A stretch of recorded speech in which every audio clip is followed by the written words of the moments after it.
Andy Picone. I'm with E&E News, Energy and Environment News at Politico.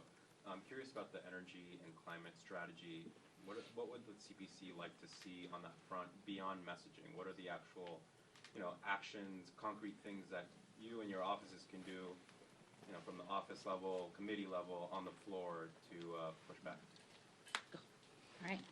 Well, good afternoon, everyone. I'm Melanie Stansbury, and I serve on the Natural Resources Committee and am the newly minted subcommittee ranking member for the DOGE subcommittee. So to address this question on energy and environment specifically, we are going to fight back against Donald Trump's anti-climate and anti-environmental agenda. On his first day in office, he outlined an energy emergency. What Americans need to understand is that we have the highest level of oil and gas drilling, not only in the history of the United States, but of any country on the planet right now.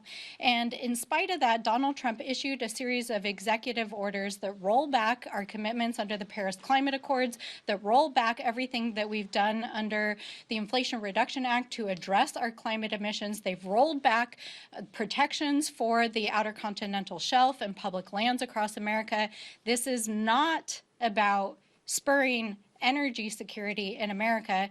It's about giving billionaires and millionaires and multinational oil and gas companies kickbacks for their campaign donations. I think it's important for folks to remember that Donald Trump literally invited oil and gas executives to Mar-a-Lago just a few months ago and actively solicited $1 billion in campaign donations in exchange for removing us from the Paris Accords, as well as basically destroying the clean energy initiatives that the Biden administration did. And guess what?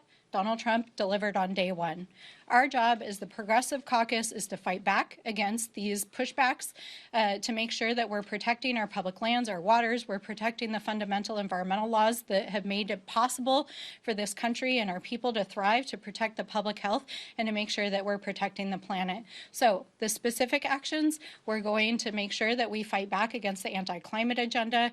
I think there's a lot of interest in engaging internationally with non-state actors who also have a role, as well as to the extent that Congress can, to protect our international agreements. Most of the private sector, including the oil and gas industry, would like to have the international standards for the Paris Accords remain in place. We will continue in the Natural Resources Committee to push back against any and all assaults on the National Environmental Policy Act and the Clean Air and Clean Water Acts and the Endangered Species Act.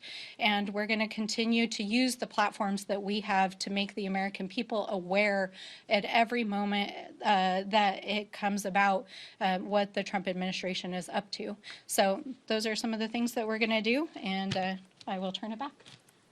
Thank you.